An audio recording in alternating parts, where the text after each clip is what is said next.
Welcome to our episode of Biblical Archaeology from the Ground Down. Sponsored by Bible Interact and hosted by Dr. George Sparks. Now let's explore the field of archaeology in today's episode. Welcome, everybody. Today's edition of Archaeology from the Ground Down, Biblical Archaeology from the Ground Down, with my co-host, Dr. David Graves, all the way from Canada. Today we're going to talk about iron in the ancient world. And of course, if you're familiar with the iron in the biblical text, especially in the Old Testament, the first thing that's going to come to your mind are the Philistines and how they were nemesis, plural, nemesis, to the Israelites. And they wanted to keep the Israelites under the thumb and guard that technology of iron so that the Israelites couldn't have it. We're going to look at some biblical text. I'm going to start off today, and then later on we're going to share some artifacts. So you want to stick around to the end, because you want to look at the artifacts on loan from the Museum of Archaeology and Biblical History. So thanks a lot for that. We really appreciate it. All the way from the vault, and also the sponsor, Bible Interact. All right, David, I'm ready to go on this thing right here. You want to say hi to everybody? Yeah, hi, everybody. It's good to be with you today, and looking forward to the artifacts that you have there to share with us. So we'll stick around to the end. Of course, of course. Hey, David, guess what? Oh, what? Okay, so you're supposed to say what? Like, we are at 241,000 subscribers as of this morning. Wow. Wow. So Amazing. only Just 9,000 amazing. away from 250,000 subscribers. Who would have thought? Who would have thunk it? Yeah. And about a year and a half ago, we were at 10,000 subscribers. I know. It's Where did really everybody cool. come from? You know, I'm glad they're with us. You think it's the bald head, or you think it's the grayness up in there? No, it's the beard. It's the beard. It's the beard. They trust the beard. It's the Santa look. Yeah. Saint Nicholas here. No, it's been pretty amazing to see the growth of the podcast, and but we try and put together some quality stuff for the public and things you won't see anywhere else. So stick around every week, and you'll see something new and something interesting. So, George, carry on. Yes, absolutely. And one more thing, we do have people that are going to come in and talk. We got Carol Cobbs coming in. She started off years ago. I think it's almost like 15, 16, 17 years ago. I had some introduction classes to archaeology. She was just a student. I was finishing up my master's. And Right. now she's a PhD. And she's going to be on our program. And you know what she was? Her livelihood. She was a flight attendant. Yeah, And for many years. so a female flight attendant worked very diligently in the field and in the books, and is now a PhD. And stick around, you'll get to meet her. Fantastic story, a beautiful lady, and very smart in the field of archaeology. Yeah, I worked with Carol for many years at Towel Hammam, and yeah, she's a good lady. And she's off doing other digs too now, I believe. Yep. All right, we're going to go ahead and do this Philistines. So we're going to start off basic knowledge of the Philistines. What everybody knows, if you had catechism, you probably have heard what I'm going to talk about as an introduction. Okay, here we go, folks. The Philistines were known for their mastery of the iron technology, which provided them with a significant military advantage over their neighbors, including the Israelites.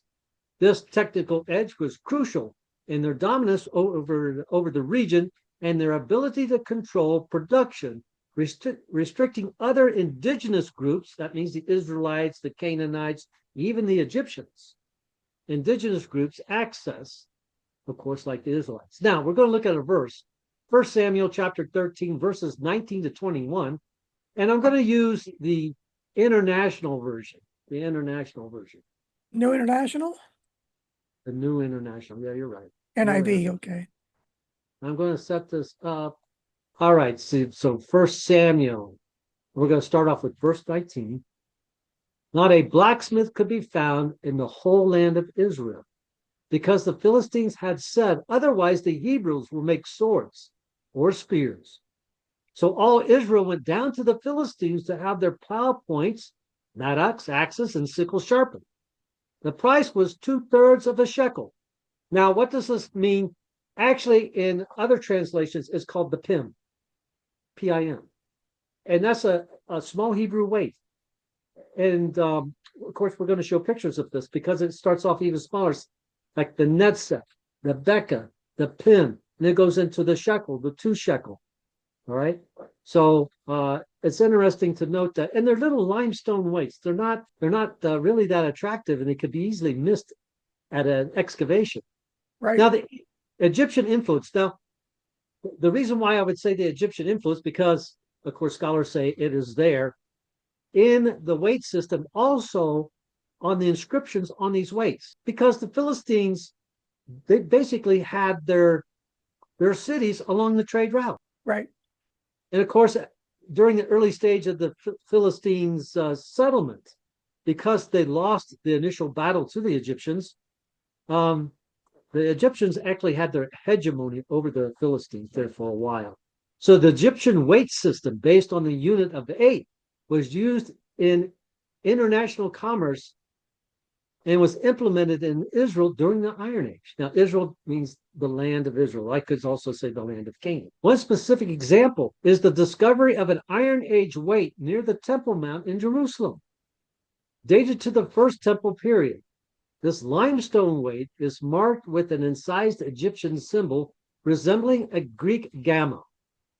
It says resembling. It doesn't mean it is. It resembles it, which is interpreted as representing an abbreviation unit for shekel. This symbol, along with 2 incised marks next to it, 2 incised marks alongside next to it, is indicating 2, what they call in plural, shekelim. So a double mass, 2 shekel weight, suggest an Egyptian influence on the Hebrew weight system. I wanted to throw that in right there, since we're talking about going to the Philistines, and they have to use weights to pay, of course, for the price of having it sharpened. 1 Samuel chapter 13, verse 22, it states, and the Philistines came up to fight, so that there were not a sword or a spear found in any of the people who were with Saul or Jonathan. Of course, Saul now is king, Jonathan is his son. But with Saul and with Jonathan were their swords. So I don't know if this verse is the extreme hyperbole of the situation, but if I'm supposed to read it absolutely literal, it says that Saul and his son has swords. Everybody else has got farm equipment that I guess they need to go to the Philistines to get sharpened. Now, we know of one guy that doesn't use farm equipment, and that's David, because he threw a stone. Right. Now, I put this up. This is actually found in an archaeological site, because this is a little heavy for a sling stone, but it gives you an idea that it was cut and shaped, all right, to a certain size for accuracy. So when we think of David going to the brook of Eli and getting 5 smooth stones and just throw them in his pouch, maybe that's how it went. But I could see, if you want to be accurate and you're going to fight that giant, you want those stones to be what you're used to throwing. So that's a 22 caliber, or well, you know what could actually happen is that it's kind of like shrapnel, because if this hits stone, this can shatter, the stone can shatter, and you got all that debris now, being flung George, out as well. What's that? what I theorize is that, like you have plowshares, the farmer's plowshare being turned into a weapon, the same thing happens with these pounders. So they would use that for pounding grain when they're not at war, but when they go to war, what do? You grab the thing that's closest to you as a weapon, so you end up using it as a sling stone. So it has dual purpose, really. So when you're not at war, you grind your grain with it. Pestle that you'd use to grind the grain, or a pounder for pounding, your seeds. Or you can also use, so it has a dual purpose. I haven't really seen a technical paper describing that, but I theorize it based on just practicality. And what I would do if I was in their shoes. right? Well, that makes sense. You're going to use what's available to you, Sure. um, because we also have at different time periods. So we look at weapons, and weapons can be suggestive of different time periods. Of course, most common when you go to an excavation and we look at these levels of strata, and each reason, some of the reasons for strata is because that location was under a siege by an enemy, and they're throwing stones back and forth at each other. So you're going to find these stones if you're excavating throughout the site. Now, as you go through, let's say, to the Hellenistic period, from the Iron Age to the Hellenistic period, sometimes we find these little, what are called sling bullets. I don't know if you can see that. Let's see if I can. Well, but people can see what this looks like. And here's another one as well. Put a close up of. Yeah, and they're made of lead. So maybe I should be handling them. And some are from the Hellenistic period, and others are from the Roman period. Different types of weapons are used through different periods. You'll need your Just like we gloves when have you different types of pottery. What's that? you'll need your gloves when you get to that iron stuff in front of you. Oh, got tetanus. I have my shots. Oh, you've had your shots. Good. All right. Yeah. Hell, I'm not, George, I'm not worried about you. Everybody else.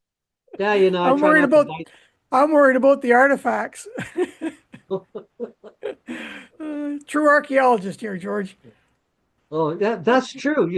That's a point. But you Uh, say like, I wish you would put that down. Why?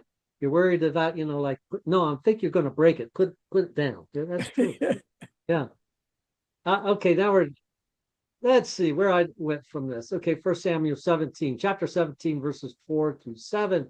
Here we're looking at the battle of, I don't know if people know this guy or not. His name is Goliath. Little name for a big guy, right? A champion named Goliath, who was from Gath, right? Came out of the Philistine camp. His height was 6 cubits and a span. I don't know what a span is, but 6 cubits, that's going to be around probably 8 feet. If we use, now you got like an Israel cubit. When we think of Israel, it's got like 18 inches from your elbow to the tip of your finger. And then you have like a royal Egyptian cubit, which is more like 20 inches. So they can vary depending on what culture they're talking about. or whether it's metric or imperial, Yeah.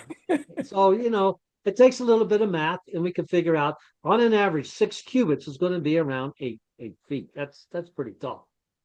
That's even tall if you're in the NBA. He had a bronze helmet on his head and wore a coat of scale armor of bronze weighing 500,000 shekels. On his legs, he wore bronze greaves, and a bronze javelin which was slung on his back. His spear shaft was like that of a weaver's rod, some say weaver's beam, and its iron point weighed 600 shekels. So here, all that is made of iron, but when it comes to the spear point, that's iron. So bronze, and then that's iron. So iron is mentioned. While iron artifacts are found at both Israelite and Philistine sites during the Iron Age. Iron weapons are primarily found in the Philistine sites, suggesting a possible, now notice the words they're using, suggesting a possible technology advantage. Somebody's playing it safe. That's an academic way of playing it safe. Philistine sites like Ekron and Tel Kassil also show evidence of iron smelting, though the Philistines may have originated in the Aegean region. That means Mediterranean Sea in the Greek culture, ancient Greek culture, where iron technology lagged. That means really didn't have iron technology up there. So where did they learn it? It says they likely, once again playing it safe, they likely acquired this technology upon settling in the Levant. The Levant, they mean that coastal strip in the land of Canaan. Upon settling, it means during their journey. So Right. they were up in Anatolia, modern day Turkey. It could have came by sea, it could have came by land, but somewhere the scholars are suggesting that the Philistines brought this technology with them. Fair enough? Right. Yep. Okay. Good The overview. oldest Philistine inscription. Now, okay, so we look at weight systems.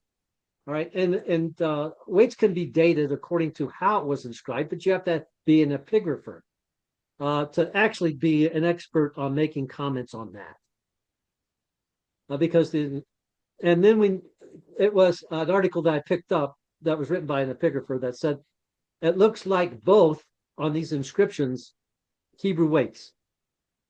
They had both Egyptian and Phoenician influences. It makes sense. It does make sense because, in early Israel, both Solomon and David used the Phoenicians to build the temple. If you're going to be working together in international trade, I can see where that would happen. Why not? Well, you need it in both languages. The Yeah, you Egyptians do. would need to understand, they weren't being cheated, so they'd have to have the weights in their language, and the locals would need to have it in their language. It just makes sense. International trade. I live in Right. Canada, so you've got everything's bilingual here. Yeah, you So guys don't want to mess with us at all now. I've been if you looking want at them. want to trade with Quebec, you got to be able to speak French. I actually live in New Brunswick, which is the only bilingual province in Canada, or the only official bilingual province. I can't speak French, but I live here.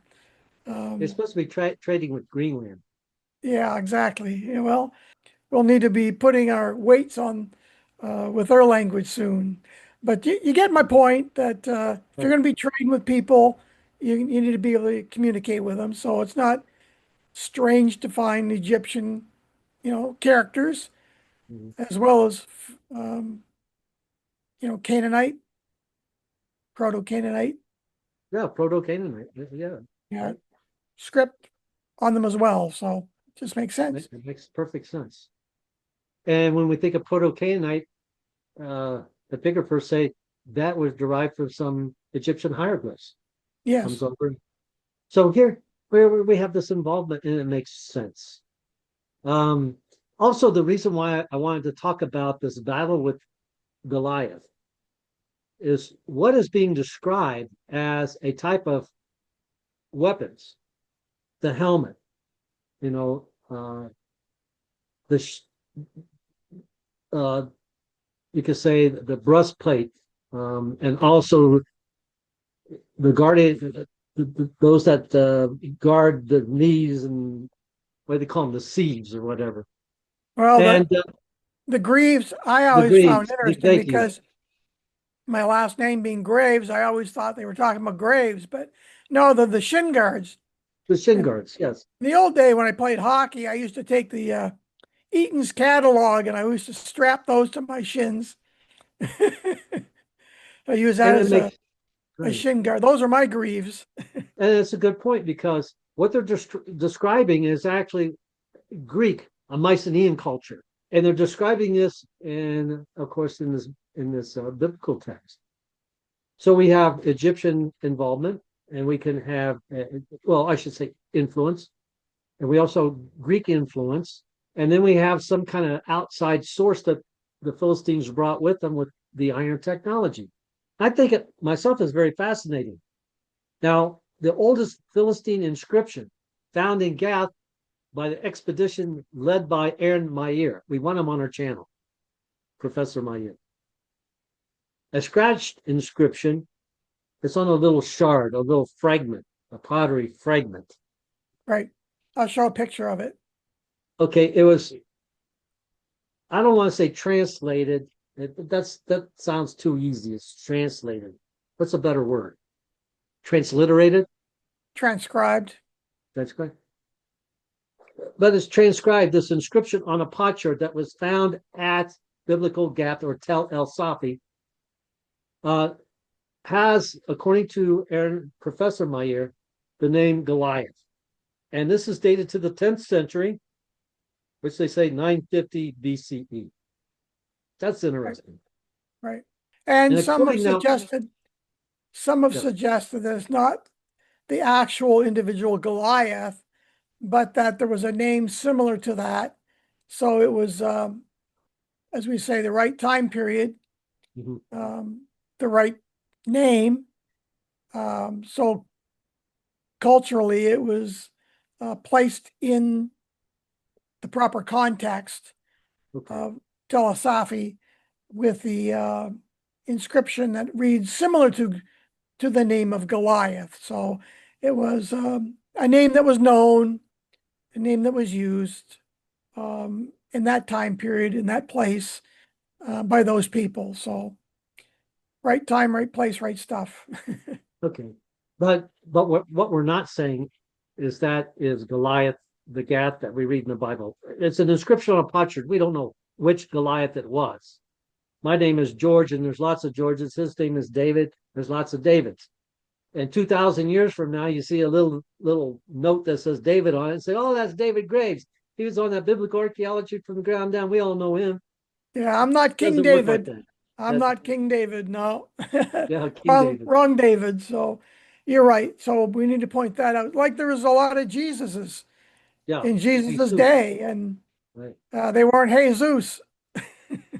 According to Professor Meyer, what this means is that at that time, kind of what you just said, at that time, there were people that had the name Goliath. It shows us that David and Goliath's story reflects the cultural reality of its time. Now, this Sure. is Professor Meyer, very well respected professor and archaeologist. So, this is our third outside source. The key points of the Philistine iron technology. This is what we're all about today. So, you know what? So, we have the iron, we have Egyptian influence, we have Greek influence, and then also we have Greek influence. And I picked this up as well as when Samson uses a riddle. I don't think anywhere in the Bible is there ever a riddle being used. I have to think about that one. So, in what culture was riddles part of their literature? So, I had to look that up, and it said the Greek word is gryphos or plural gryphoi in ancient Greek, were a popular literary form. It's a way that the gods would speak to the people. In other words, it's kind of like a prophecy where people's like, is this what they mean or is that what they mean? What is this God trying to tell us? Okay, they're called oracles. A riddle, where a key feature, oracle or oracular statements, challenging people to interpret the gods, often obscure messages. Samson tells his riddle in Judges 14:14. Specifically, the verse reads, out of the eater came forth meat, and out of the strong came forth sweetness. What in the world? And then, of course, he challenges the Well, young man. George, we have the same thing in the New Testament with the book of Revelation, the book of oracles. And so Yes. there's things there that were placed in sort of hidden riddles to hide them from the Romans because they didn't want to incur the wrath of the Romans upon the Christians. So they hid the message in this apocalyptic oracle format. So Yeah, exactly. So, good oh, point. so I said, where in the Bible did it use riddles? You just named one. Stole your thunder again. Sorry, George. No, I and you did a podcast about using the number system, and you use Oh, what, yeah, gematria. Gematria. Gematria, yeah, the number system 666 being Nero and And it yeah. doesn't have to be super mystical like Hollywood would have us believe. It's like you said at that location was Laodicea, No, Smyrna. Smyrna. There's Modern day actually Izmir. graffiti of lovers communicating like so and so loves you, and it'd be a number. Yeah. So I wonder who loves me, and I can see where that's. Yeah, I can see it being cute. Yeah. It was a common practice. We find it in one of the seven churches where the book of Revelation is written to. And so it's not strange for us to find, a riddle. Who can figure it out? Yeah, 666. right.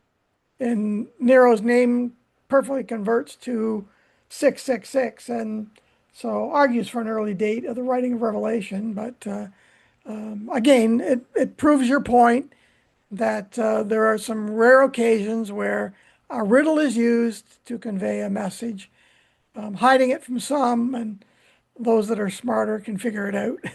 Uh, okay, there's Good point. evidence in Greek writing, particular in the Homeric, so Homeric epics, such as the Iliad, of the concept of a single champion fighting on behalf of their army. So they choose a champion. This is another form of culture being expressed in the scriptural narrative.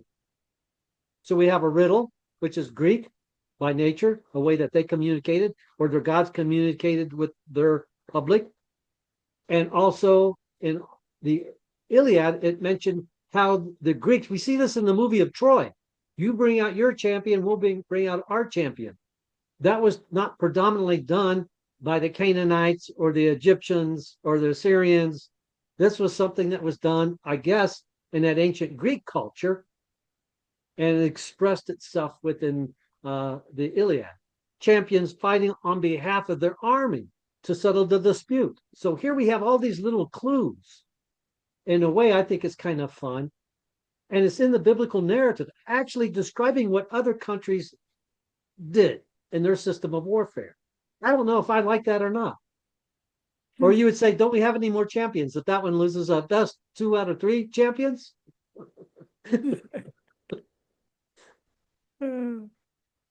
I see a new sports channel starting up. The champion of champions.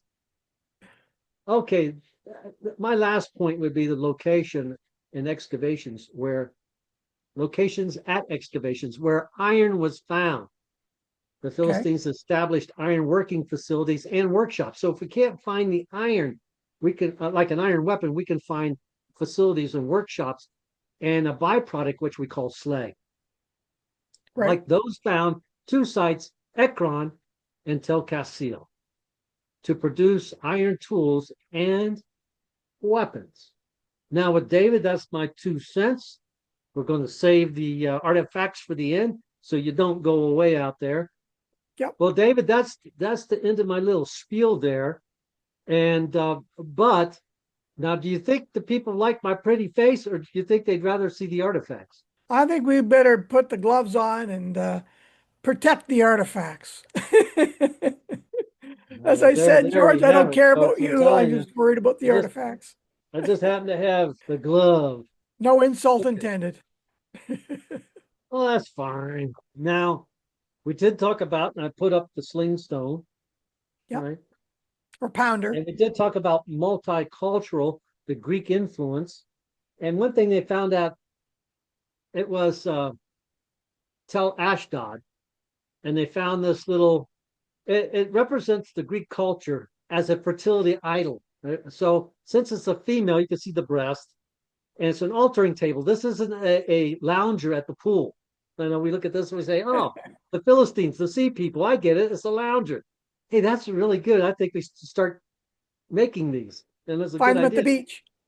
And there's a headrest right there. You put your head behind it, you know. But anyway, this was found excavated at Ashdod. Ashdod, yeah. Okay, but this in itself, let me get a better grip so you can see the similarities. Many. This is my His and hers. His and hers. This is Mycenaean. So we can see how this cultural, as far as religious in a cultic setting through artifacts, has resonated itself on the coastal plains of Israel in the Philistine cities. Yeah, good point. Right. Good point. All right, good. That's one. Number 2, it says iron. The Philistines had iron. Now, David, you know, it's not uncommon. When we talk about iron, this is all we find. Now, this is Cool. part of a sword, sort of. And this is What's the left of handle. it? This is the handle. And the rest of it is probably still in, you know, the recipient. Well, George, But, explain to the audience why that is so. What's so special or unusual about iron that we only find little pieces of it. Well, that's the point, right? That's why we have a bronze handle. It's I preserved. flip it over, and you can see what's missing is the iron sword because iron rust. There you go. And this is very typical that we get just a little bit remaining, but enough to know that this was an iron sword. Right. So it's Because very rare to find iron in any type of a condition that can be identified. yeah, yeah. But there you have the bronze that is preserved, and it stays around longer than the iron. So we have enough to be able to identify it as a sword. So good point. So, in the biblical narrative, it talked about how Goliath had a lot of bronze. He had a bronze helmet. He had bronze breastplate. And then he had those legs guarded with, what do you call them, greaves? Greaves. Yeah, Not not graves, they were graves. greaves. Yeah. It's all bronze until we got to that spear point, the weaver's beam, and then at the end was the spear point, and it was made of iron. There you go. Wow. So this is iron. Now you can see this is what we call socketed. It fits in there like maybe like a cheap broom, right? You set it in there and you put a rivet through it, Cool. but it's not in great condition, but you can see what it is, and it's iron. And which period? This right here is probably more Hellenistic. Yeah, I was It thinking it was a still little represents later. an iron weapon. So I'm not trying to deceive people, say, you know what? Goliath didn't use it. It was one of his brothers. I can't say it was Goliath. It was one of his brothers. But one time I had to do the math because it actually tells us how much the spear point weighed in the biblical narrative. So I did some math, and it said so many shekels or whatever. So I did the math. It weighed as much as a bowling ball. That's about what it came to. I thought, take it, like a wooden shaft, drill a hole in a bowling ball, and stick it on the top of it, and that's basically what you got. You know. Pretty Uh, heavy. Now maybe at the gym, if you're going to lift it, okay, but just to take it and throw it, I don't think so. Or Not, maybe they were huh? just on honorific numbers as well, or description to say that my spear is bigger than your spear kind of deal. So David, that's a good point because when I could look at the be. text, it just happened, and I was thinking the same thing. There's a lot of sixes, 600, 600 shekels. The iron point was 600 shekels. And 10 comes up a lot, 12 comes up a lot, 7 comes up like 40, 40 Well, days and 40 nights, right? George, the Sumerians also, from where Abraham came from, Uh-huh. the Sumerian culture uses base 6. So everything's divided by 6, not 10. Yeah, that's true. It's called sexagesimal. That's So weird. 6 is I'm not only 5'8". unusual. I don't go that high. Yeah, 6 is not unusual in the culture in which they were raised and the ancient text came from. Right. So not surprising that 6 would show up, being a sexagesimal culture. And Uh, right. so good point. So Oh, you're again, I don't absolutely right. know. The fact of the matter, the point that the biblical text is trying to make is that his spear was bigger than my spear. Good point. Size does matter. And we take things in consideration. It's an ancient text. It Yep, reflects that time period and a certain culture. yep. It reflects the viewpoint of a culture reflecting on another culture. That's another point. Yeah. Yeah. So here's another type of a spear point. This is more like a javelin point, very small, see, very thin, very sharp. So I got black gloves on. I don't know if you can see this. Yeah. And also maybe a dagger or Socketed. oh, a Yeah, it's more socket. like a Okay. dagger. But it would be You know, a javelin type with a you know socket what? on the end. Yeah. Okay. Iron isn't very pretty to look at. It is. It's not. It is what it is. And now this But one's a decent. This one's amazing a that it decent preserved condition. this long. Yeah, amazed that it's preserved this long. no doubt, right? It's lucky to find it. Here, look at the point on this one. Oh, that's a nice shape. Yeah. This one's in good shape. That would be Roman. I don't think it's Roman. Uh, you got me stumped on that one. Yeah. There is, you could say there are predominant styles that fit different periods, but that doesn't exclude people from doing their own thing. Yeah. Nobody says you have to make it this way. And This was weapons, unusual. This was kind of neat. Once weapons are again, not my, there's a whole specialty of metallurgy and weapons that are studied by experts. I'm not an expert in that area, but neither am I. I'm kind of This guessing one's at it. But socketed. certainly ancient and good examples. Did you know where they were from, roughly? Yeah, these were actually from Israel, Okay. but they're Okay. not in the greatest condition. So the museum, Israel Museum or whatever, was not really interested in it. You know what I mean? They got Right. better stuff on display.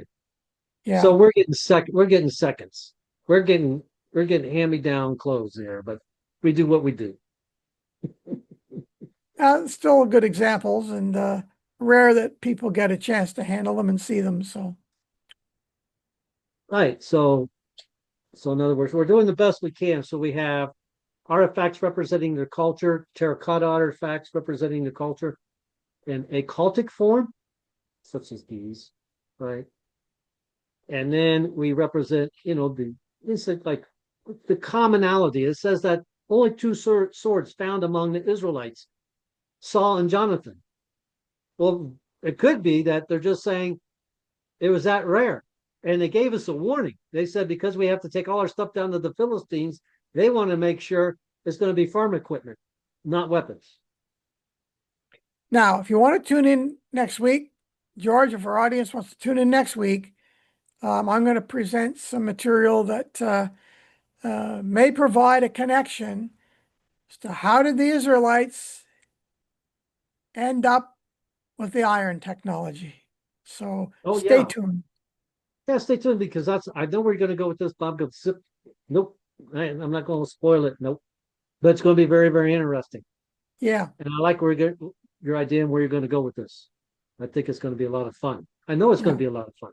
So anyway, that wraps it up for us today. When we get to the artifacts, that's like the grand finale. That's the big fireworks show. And so hopefully you enjoyed it. We looked at the biblical text.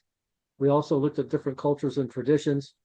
We spoke about those small limestone weights, and I used words like Nesef and Becca and the Pim.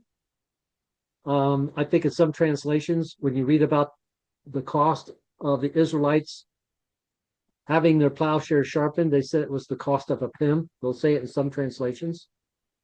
And then we described the type of defense system that Goliath was wearing with his helmet and his breastplate. And also it mentioned that Goliath had iron, but not everything was iron, right? It was the top of his spear. It's extremely heavy. Doing some math, it weighed as much as a bowling ball. So it's saying it was a lot of iron. It was a big spear. So you got a big spear, but David threw a fast rock. That's right. And with that, I think I'm going to end because David throwing the stone later on, I'm not going to give it away, but next week it's going to be a lot of fun. We are out right now at 241,000 subscribers. Thanks everybody for that. I really appreciate it. And so does David. And we've come a long way. And David, you got to give me a heads up what you're going to say after the podcast, because I'm going to see if I can grab some artifacts from the vault so we can share. Yeah. Well, we'll talk after, and we'll have a few surprises for everybody, and so stay tuned for part two as we look in more detail on this mystery of the iron and Right. why are the Israelites without the iron? That's the all important question here. And it's really interesting that the Bible gives us a clue and states the fact for us that this is actually so. And archaeology can help us solve the issue, I think. And it'll be a fun time to explore tomorrow or next week. So until next week, everybody have a great week. Have a great day. David, you too. Thanks, So George. once again, thanks, Bible Interact and the Museum of Archaeology and Biblical History for the loan of the artifacts. Have a great day.